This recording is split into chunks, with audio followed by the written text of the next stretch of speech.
Yeah, we're talking with Ed Klein. The book is riveting. It's called Blood Feud. Go get it immediately. I just can't put this book down. Let me ask you, we're talking about Cy Vance. He quit as Secretary of State over great principle. You have a story in there about the phone call Hillary gets from President Obama to just go with this myth about Benghazi. She's horrified, but does she step down and resign at that moment? No, what she does, knowing full well from the get-go that this was a terrorist attack, because she had been informed and updated almost hourly by David Petraeus, who was then the director of the CIA, about this attack. She calls her husband, Bill Clinton, who's in his penthouse apartment talking about living the good life on the 5th floor of the William J. Clinton Library in Little Rock, and tells him what the president wants her to say, which is that it was a video, and that she says, how can I say that? And he says, that's a ridiculous cockamamie story. Nobody's going to believe it. Maybe you should think about resigning in protest. And they discussed this, and I know this for a fact because they discussed this with friends later, including their legal advisors. And they decide she can't resign, not because of principle, but because if she resigned as Secretary of State, it might hurt Barack Obama's chances for re-election, which was only 6 weeks away, and the Democrats would never forgive her for that, and she then would harm her chances in 2016. So she goes with the lie for self-preservation reasons. So this is like the opposite of Cy Vance.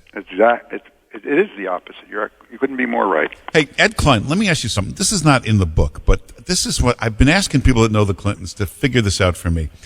Because in your book, you reveal there's a scene where it's clear Bill Clinton has for years been working on her presidential campaign. That's right. Compiling massive notebooks with position papers and this and that. Now, he's the greatest, most skilled orator in American politics. Wouldn't he say to himself, she's not very good as a speaker. She really screws up in these interviews. Let me teach her the tricks of the trade, how to be a great speaker. Why wouldn't he do that? Well, he, in fact, did something very much like that, Mark. Oh. He urged her to do several things, taking them in less important order first. He urged her to ditch the pantsuits and go to Oscar de la Renta, their friend, their personal friend, and get a whole new wardrobe, number one.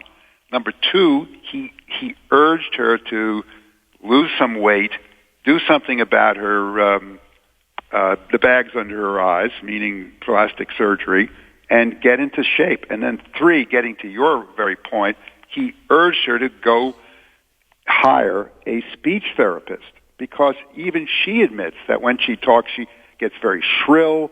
She doesn't give good speeches.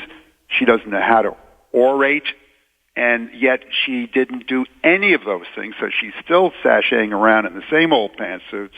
She didn't get the plastic surgery that she should have gotten and lose the weight, and she's giving terrible speeches. But, he's right there. Can't he say, hey, let me show you how to do that? Yes, right. Right. But, you gave me new respect for Bill Clinton. He had the nerve to tell his wife she's fat and that her clothes stink. Yes, and then she said to him, and this is in the book, Blood Feud, well, you should talk. Look at your double chin.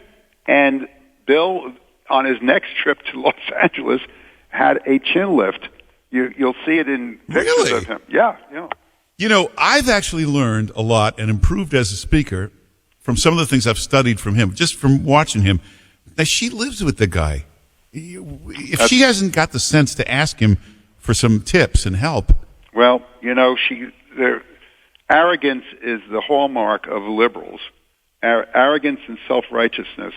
And they think they've got all the answers to everything, including that they know how to speak and reach an audience. Hillary Clinton clearly does not know how to do that. And in fact, if there's one thing we've learned from this disastrous book rollout of hers, is that she's not that likable. People will see her on television and they say, oh my God, do I really want her in the White House? Yeah. And that has nothing to do with her being a woman, by the way. I don't want this to be misinterpreted as a sexist remark. I'm talking about the personality. Yeah, and